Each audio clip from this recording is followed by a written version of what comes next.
Hello everyone, today is 26th of January, Sunday, so I hope you have a wonderful weekend. Now it's about 10 o'clock in their morning Moscow time.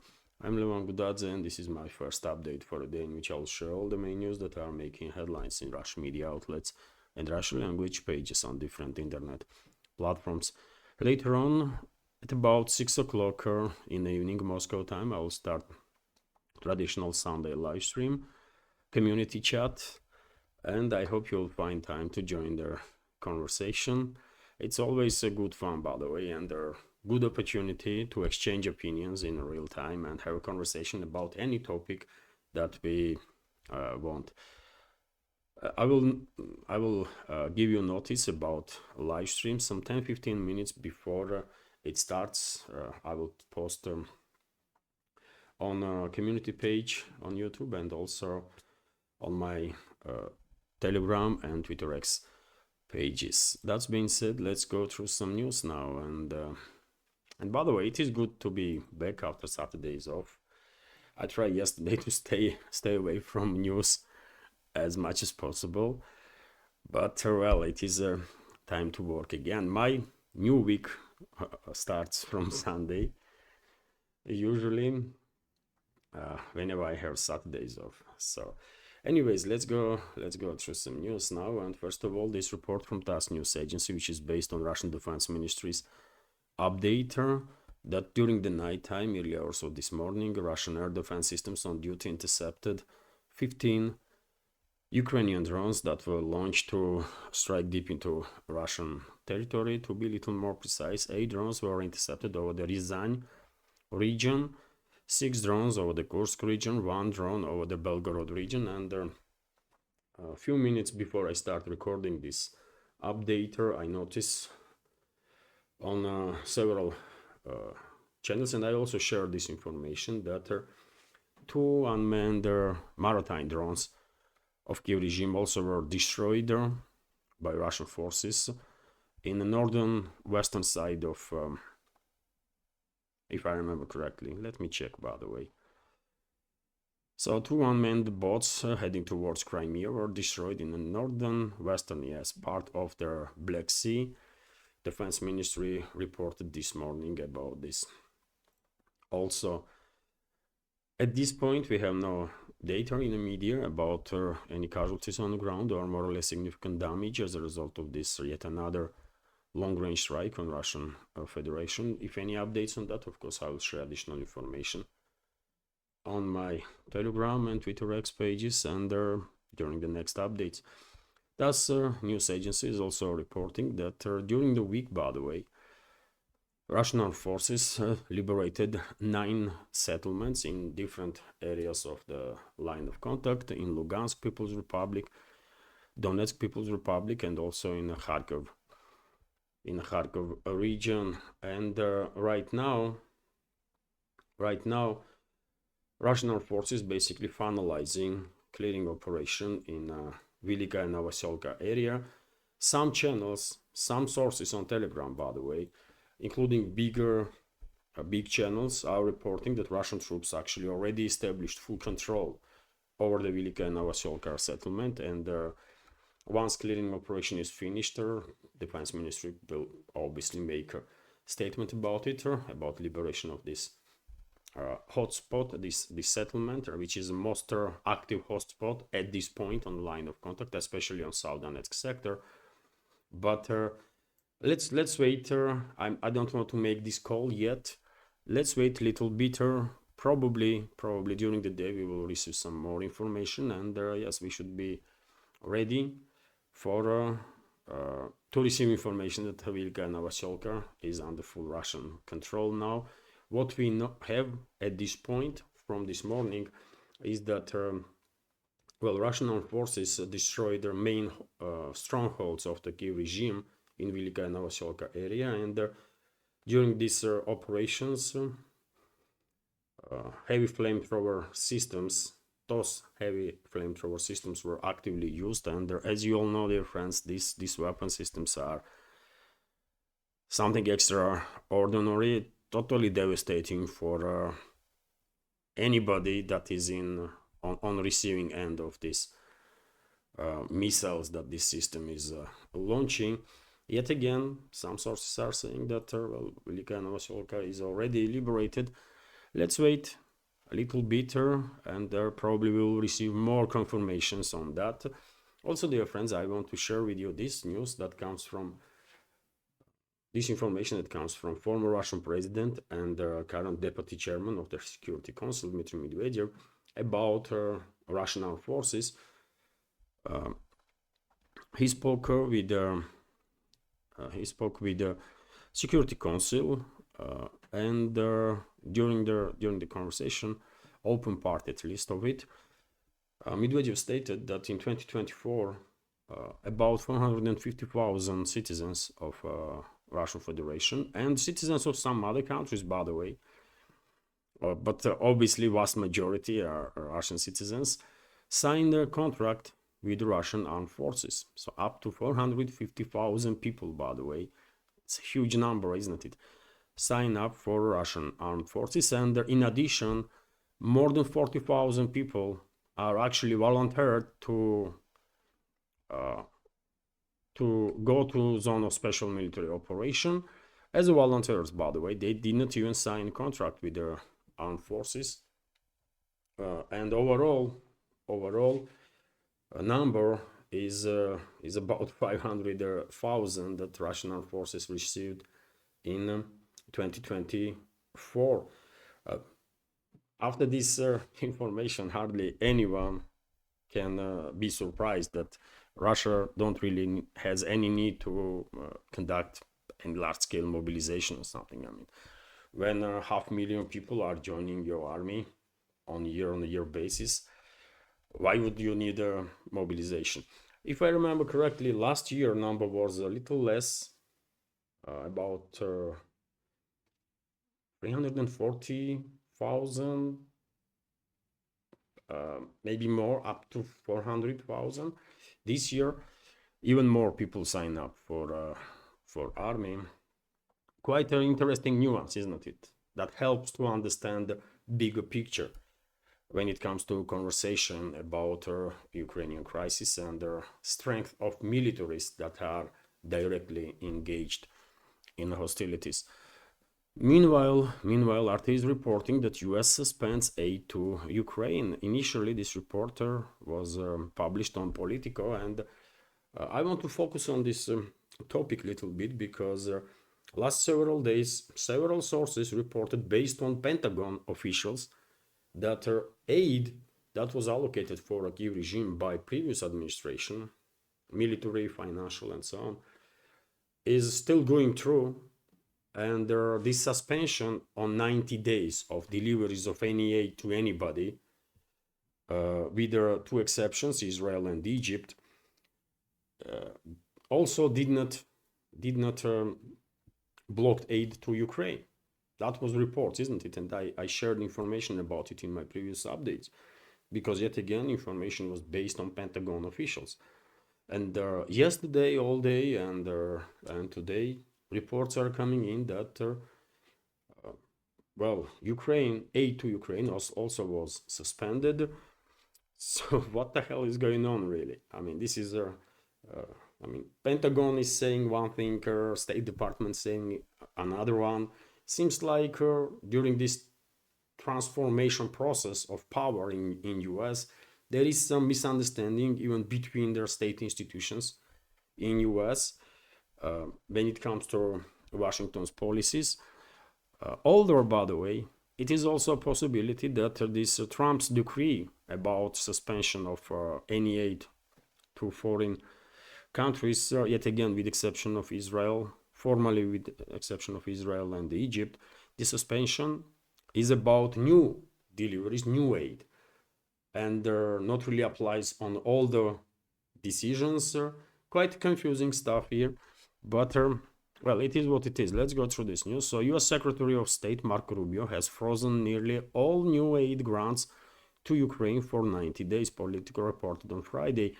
The move came after President Donald Trump ordered a full review of all foreign assistance. Rubio instructed diplomatic and consular posts to issue a stop work order on nearly all existing foreign assistance awards, Politico said, citing internal documents of State Department. According to Politico, the order shocked the State Department officials and there appears to apply to funding for military assistance to Ukraine. Also, the magazine cited 3 current and 2 former officials familiar with the matter as saying Rubio's guidance means that no further action will be taken to disperse aid funding to programs already approved by the US government. The BBC, on the other hand, which also reviewed the State Department memo, reported that it appears to affect everything from development assistance to military aid. All through, the Pentagon previously told a Voice of America that the aid freeze would not affect security assistance to Ukraine. Rubio's memo reportedly only granted exceptions to military aid to Israel and Egypt without mentioning any other country. Journalist Ken Kilkenstein posted what he said was a copy of Rubio's guidance, which poses all new obligations of funding pending a review for foreign assistance programs funded through the State Department and the U.S. Agency for International Development, also known as USAID. So I don't know, dear friends, what's going on here. Pentagon, once again, is saying one stuff, Rubio or State Department under Rubio is working on something else. So we will find out. We will find out in coming days. But at this point, it is really quite confusing, isn't it? Because it's hard to tell. If anybody asks you, you would probably be confused to answer. I mean, does US still provide military assistance to Kiev regime or not? Because, yet again, differences in statements that we are receiving from Pentagon and State Department and White House also, right? Few more days and there will be more clear picture, I guess, in this regard. Maybe Trump's administration will freeze any current works on additional military and financial aid for Kiev regime, and recent, I mean, all the decisions that was made by Biden's administration will go through, which means that Kiev regime will still receive weapons and money for billions and billions and billions of dollars in upcoming days and weeks. Or maybe Trump will hold deliveries and transfers of military and financial aid from decisions of previous administrations also. But at this point, it is really unclear picture there. Anyways, TASS news agency meanwhile is reporting that the Russian president himself stated that he is ready for negotiations with on topic of Ukraine. He responded on recent statements of Trump about a Ukrainian crisis. Press spokesman of the Russian president was very clear on this matter. Russia never closed the door for negotiations. All Russia was pointing out is that, well, Russia is open for negotiations. Let's talk. Let's address root causes of their issues so that we will be able to resolve conflict, crisis for long terms or forever, because freezing of the conflict is not in Russian interest, because obviously freezing of the conflict or time of that freeze will be used by Russian enemies, let's say, to rearm, reorganize Kiev regime, and then to provoke next phase of confrontation, which is obviously not something that Moscow would be interested in. And now President himself stated that yes, he is open for a real talk, meaningful talk. Let's see. Although, once again, dear friends, despite all the statements from Trump, his inner circle, at this point, for 26th of January, Russian side didn't receive any any proposals from US to organize phone conversation between the presidents or meeting between the two presidents. So at this point, it's just a talk on part of US about negotiations. Probably it will take another week or two, and at least phone conversation will take place. At least phone conversation. When it comes to tete-a-tete meeting of the two presidents, I'm a bit skeptical that we will see meeting between Trump and Putin in 2025, although anything is possible, right? Meanwhile, artists are reporting that Moscow also reacts to proposed US timeline for ending Ukrainian conflict. Ukrainian conflict cannot be resolved within 100 days unless the US adopts a more realistic approach. Russian Deputy Foreign Minister Sergei Ryabkov has stated both Moscow and Washington have recently signaled willingness to engage in talks on the issue. Earlier this week, the Wall Street Journal reported that US President Donald Trump had tasked Kat Kellogg, his special envoy for Russia and Ukraine, with ending the conflict within 100 days. Speaking to a journalist on Friday, Ryabkov said that the White House must adopt a realistic approach to resolving the conflict and that the pace of any such a process is still difficult to project. I would first like to understand what basis the US side intends to use to move forward toward settlement, Ryabkov said. As cited by TASS news agency, if they are based on the signals we have heard in recent days, then it won't work, neither in 100 days nor even longer. And of course, Ryabkov once again is pointing out by saying so on all those ideas that are floating in the Western media or propaganda outlets about freezing of the conflict, deployment of NATO troops as a sort of peacekeepers, and delay in Ukraine's accession to NATO for 15 or 20 or 25 years. None of it, as I said from very beginning, since this idea start floating, as I said from straight away, I mean, none of these ideas are workable, seems to me. Hardly Moscow will ever agree on that, right? And that's why, in my understanding, Deputy Foreign Minister Sergei Ryabkov is saying that if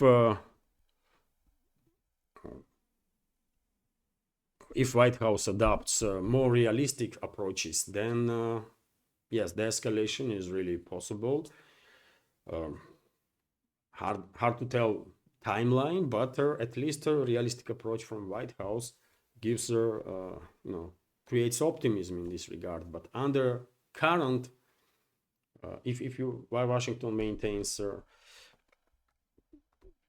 its approach based on these ideas that are floating in the media, then 100 days to 100 days, it will just not work. Not in 100 days, not in a year, because it's just nonsensical stuff.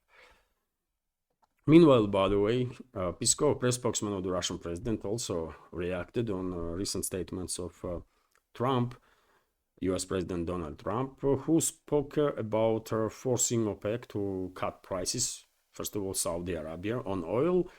He reiterated himself. First, he spoke about oil price cuts during his video link address to WEF, World Economic Forum, that is taking place in Davos. Maybe it has ended already. I don't know. I don't pay much attention to WEF meetings, to any gatherings of despicable elements, right? And so Trump said first during that televised or video link address that Saudi Arabia should cut oil prices and OPEC should cut oil prices, and that will stop hostilities between Russia and Ukraine immediately, which is obviously not, very mistaken understanding of the situation. And then he also spoke about this very same topic once again while he was flying somewhere. I saw a video, by the way, and You know what? While analyzing all this situation, I come up with thoughts that, you know what, this attempt of Trump to pressure Saudi Arabia and OPEC to cut prices, it's not really about Ukrainian crisis. It's about provoking a regional war in the Middle East, in the Persian Gulf, to cut down, to shut basically navigation in the Persian Gulf and cut off China from Middle Eastern energy sources. That's what it is, really, because I don't believe Trump really that poorly informed that he don't know that cuts in oil prices will not affect Russian economy in some devastating manner, and definitely will not force Moscow to obey any orders from the West, right? Moscow will continue to operate based on its own national interests, right?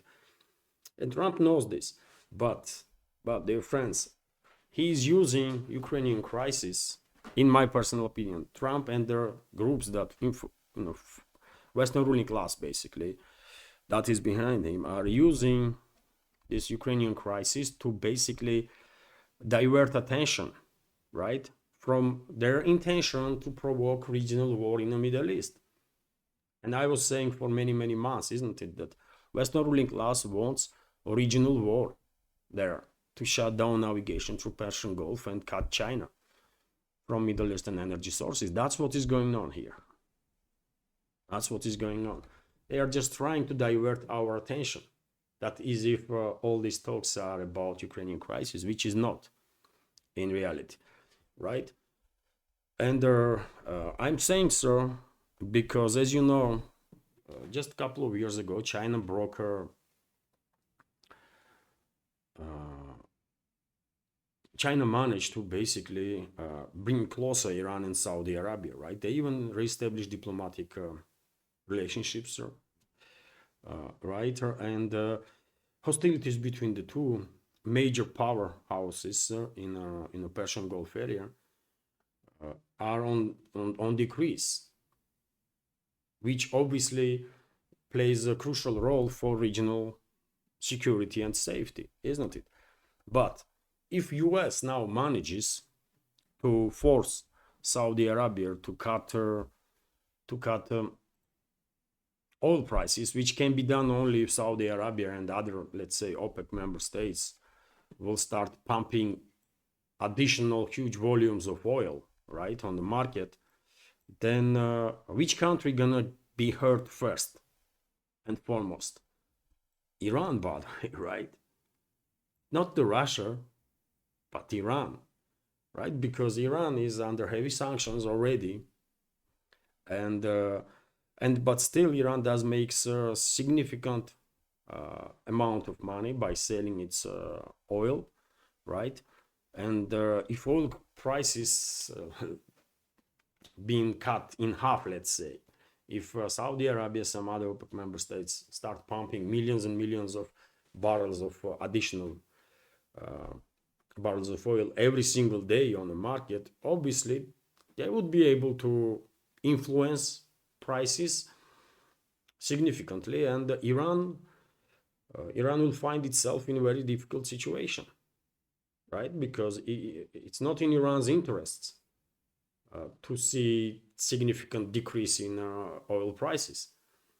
And what might happen, dear friends? Iran might say, you know what? You are acting against us now. You are harming our economy, our people. So therefore, we will shut down Hormuz Strait, and you would not be able to sell any oil on the world market. That's what Iran might do, by the way. In any case, relationships between Saudi Arabia and Iran may start deteriorating big time, right? If Washington forces Saudis to start pumping on all the market additional millions and millions of barrels of oil.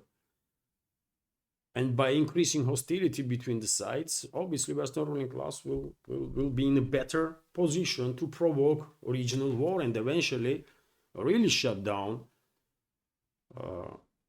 navigation in Persian Gulf and through Hormuz Strait, and cut off China from Middle Eastern energy sources, which will be huge impact, which will have huge impact on China, by the way, obviously, because for now, China has two main routes of energy supplies for its economy. One is Russia, obviously, and another is the Middle East.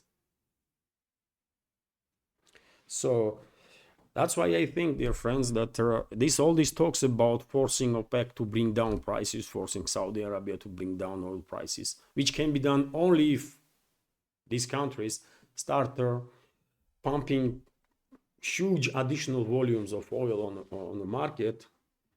All this topic is about provoking regional war and has practically nothing to do with the Ukrainian crisis. That's what is going on.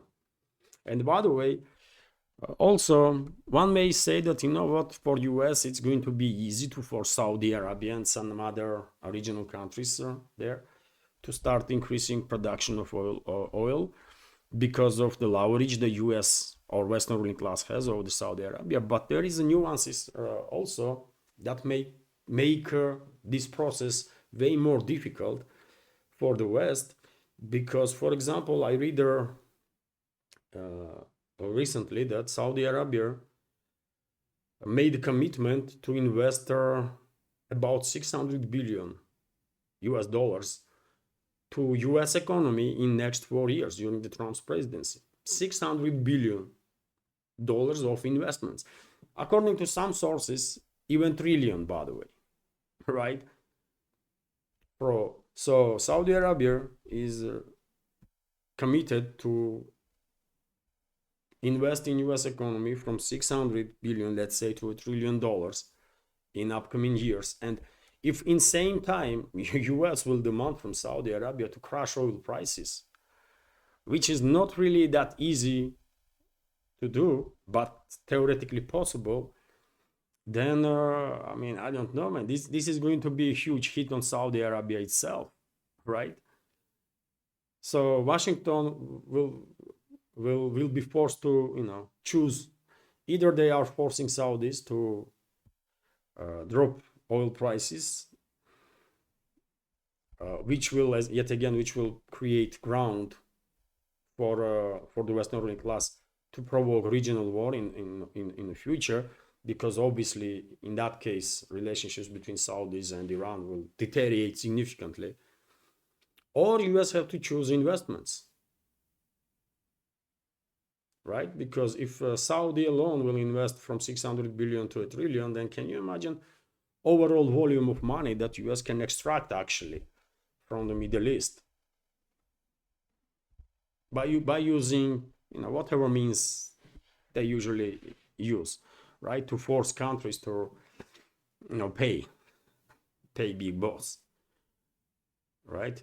So very complicated situation there, by the way. But in any case, all these talks about OPEC, Saudi Arabia, oil prices, it has nothing to do with Ukrainian crisis, and it has everything to do with the intention of the Western ruling class, in my personal opinion, dear friends, intention of the Western ruling class to provoke regional war in the Middle East, to increase hostility, first of all, between Saudi Arabia and Iran, then to provoke regional war, and to shut down navigation in the Persian Gulf. It will be huge, which will have a huge impact on China, by the way, right? Chinese economy, because if China no longer able to receive energy from Middle East, Russia alone, by the way, and other countries that are oil producer countries or gas producer countries, they will struggle to compensate for that volume of oil and gas, that oil, first of all, that China is receiving from the Middle East. So in any case, it's going to have a huge impact on Chinese economy. And that's what Western ruling class wants. They see China as a main competitor, and they want to damage China, first of all, right? And by the way, press spokesman of the Russian president, Dmitry Peskov, stated that conflict in Ukraine, Ukrainian crisis, is not dependent on oil prices, which is true, by the way. So if anybody thinks that they're going to bring down oil prices and they will force Moscow to do anything, they are mistaken big time. And dear friends, before I continue, let me notice that this small independent media project from Russia is completely subscriber funded. And if you like my work, if you like my channels on YouTube, Rumble, Telegram, recently I become quite active on Twitter X also. Please consider to support my work in this project. You can do it with donation through Boosty platform, or by subscribe, or with the crypto, by the way, or by subscribing to my Patreon page and the Boosty page, and become Patreon for this project. All the links under this video in the description box and in the pinned comment. That's been said, let's continue with some more news. And you already informed, obviously, dear friends, you already know that Hamas and Israel conducted second exchange of hostages. Hamas released 4 hostages, I believe. Israel released 200 Palestinian hostages. Process continues, and the current truth seems like is holding, and well, let's hope second and third phases of this agreement that was reached between the sides will also be implemented, and the region will finally find peace. I am still skeptical on that.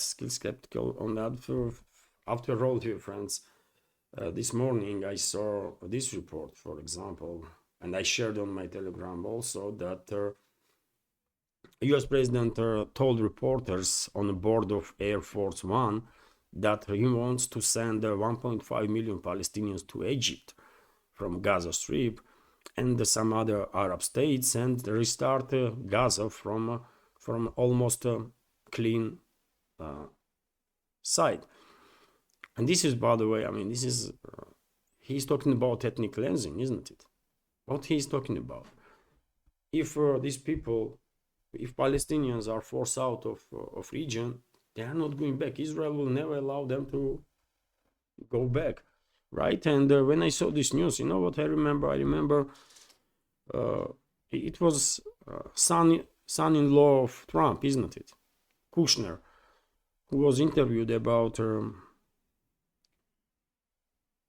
Middle Eastern crisis, and he said that Gaza Strip is, if I remember correctly, he said something along the line that Gaza Strip is a greater opportunity for development or stuff, and that statement made quite waves online, at least, right? And even in some media, by the way, because I mean, what are you talking about? Tens of thousands of people are dying there, and you are talking about money and some developing projects and stuff. What the hell, right? And so who knows what is in mind of Trump, by the way, when he is saying stuff like that. But I don't know. And there is quite a lot of indicators that unfortunately Middle East is nowhere near to sustain peace yet. RT is reporting, meanwhile, that well, US could soon become a bigger country, according to very same Trump. US could acquire new territories in the future. President Donald Trump has told the crowd of his supporters in recent weeks. Trump has expressed ambitions to expand US territory and show the interest in annexing Greenland, Canada, and the Panama Channel. We might be enlarged country pretty soon, Trump said during a speech in Las Vegas on Saturday. For decades, we were the same size to their square foot. Probably got smaller, actually, he said, adding that this could change soon.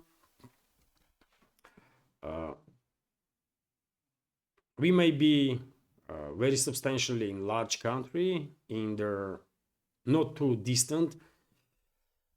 Is not it nice to see? For years, decades, we are the same size to the square foot probably got smaller actually, but we might be in enlarged country pretty soon. US is already, by the way, third country by territory. Third, isn't it? First is Russia, second is Canada, and US is the third country by territory, I believe. And and what Trump is just complaining about? I mean, is US small country or what? But we all know what he's talking about. Greenland, obviously, Panama Channel, and well, Canada maybe. Eventually, I'm quite sure Western ruling class will force Danish government to let Greenland independent, let Greenland free, basically, and then Greenland might join US or might sign some agreements with US, which will give Washington all the rights, by the way, that they want. So Western ruling class can organize that for its main enforcer, for US.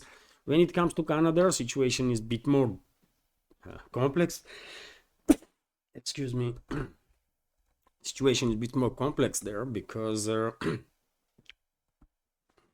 Canada has some maybe relatively short, but still some tradition of statehood, and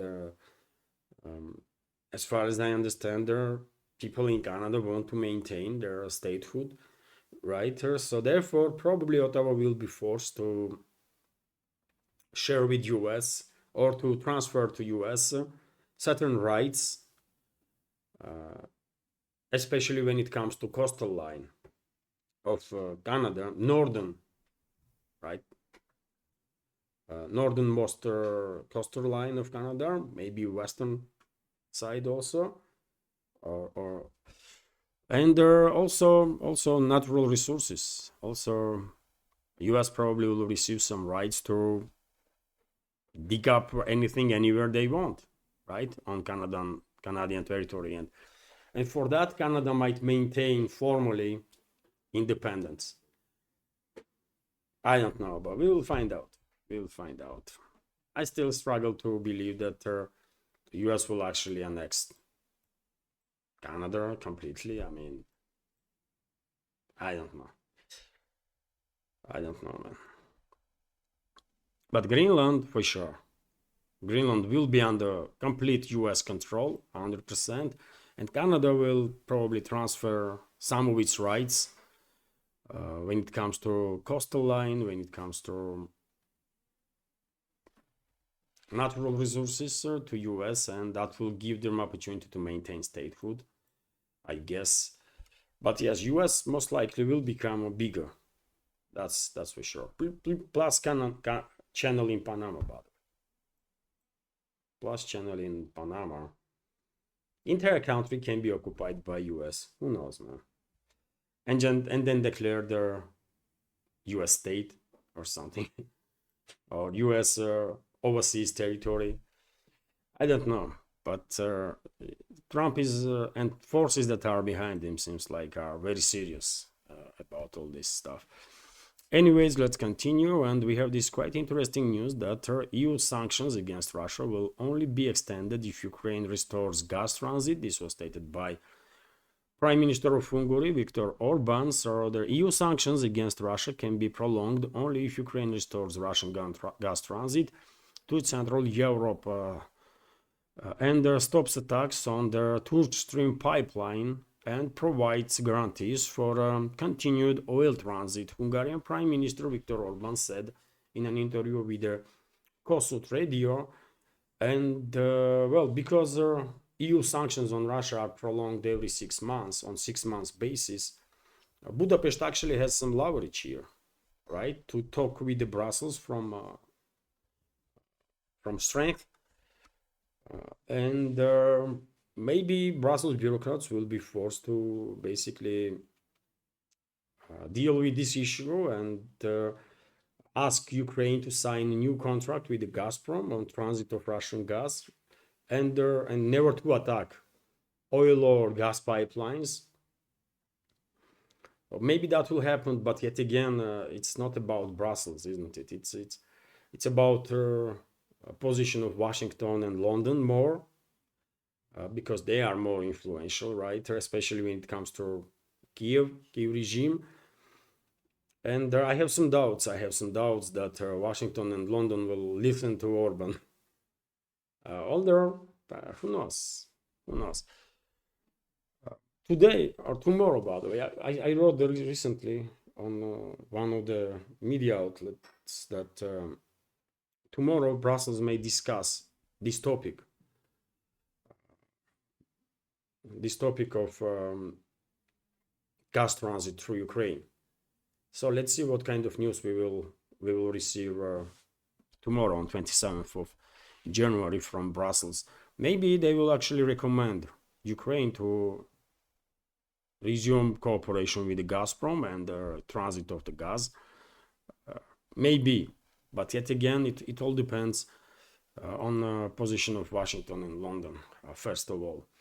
RT is reporting that Euroclear warns again against seizing Russian assets, outright confiscation of the Russian assets currently frozen by the West as a part of Ukraine-related sanctions could lead to unintended consequences for the EU. Euroclear CEO Valerie Urbain warned on Friday in an interview with Bloomberg, and well, this is, I guess, yet another attempt of experts in finances and economy to influence on their own politicians. So many warnings, isn't it, from European Central Bank, from Euroclear, from independent experts, by the way, not to do this, not to mess around foreign funds, foreign assets, foreign investments, because it destroys reputation of the EU, right? It destroys trust to European financial and the banking system. But yet again, despite all these warnings, these so-called politicians in the West, majority of them, they are too blind, by the way, with this utter hatred of Russia and Russians and everything Russian, right? And therefore, I don't think they're even capable of listening to their own experts in finances and their economy. They wouldn't, you know. But let's see. It's worth notice that no one can say in the West that there were no warnings not to mess around foreign investments. There are plenty of warnings, by the way, from Euroclear, from Central Bank, from World Bank, International Monetary Fund, from many Western-controlled institutions, by the way. But yet again, this hatred of Russia is not allowing political class in the West to act adequately. They just can't. They can't, you know. And probably it's only a matter of time, and they will. Now they are stealing profits from frozen Russian assets, right?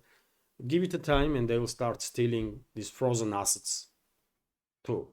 They will start confiscating it, and Russia definitely has means to retaliate on that. So, you know. And finally, I want to share difference with you this information that BlackRock boss predicts that Bitcoin will reach 700,000 or has potential to reach 700,000 for one Bitcoin. So Bitcoin could reach an astonishing 700,000 if institutional investors allocate between 2 and 5% of their profit portfolios to the cryptocurrency. Larry Flink, the head of BlackRock, the world's largest asset management firm, has predicted. And when BlackRock, boss of the BlackRock, is saying about this stuff, I guess there is the work in place already among these biggest asset managing companies to start investing in cryptocurrencies big time, right? And therefore, I guess Bitcoin really, I don't know about 700,000, but probably Bitcoin will become even more pricey, and who knows, maybe in a year or 2 years time it will at least double its prices. Currently Bitcoin is price on Bitcoin is over 100,000, isn't it? It may become maybe not 700,000, but 200,000. So if you have any investments, any significant investments in Bitcoin, maybe it's worth to keep these investments because you may double or even triple of your assets.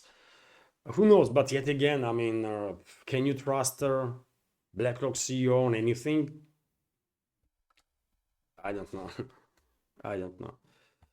But that's the news. That's the news and the prediction. And I'm gonna end this update on this news difference. Relatively low, relatively longer update, but hopefully you'll find it informative, interesting, useful, and if so, please click that like button and leave some commentary just about anything. This is the only way we can try and influence algorithm, as you know, dear friends. So for very same reason, if you can, please share information about my channel or my videos with your friends online or offline. That will be helpful, obviously, also. And finally, if you like my work, if you like my channels, and if you think we deserve to exist in this field of news and political commentary, please consider to support all the links on this video in the description box and in the pinned comment. This is it for now. A wonderful day, and if you manage, dear friends, please join live stream today at 6 o'clock Moscow time. I will let you know about beginning of the live stream on our community page on YouTube and on my Telegram and Twitter X page. So yes, this is it for now. A wonderful day and take care.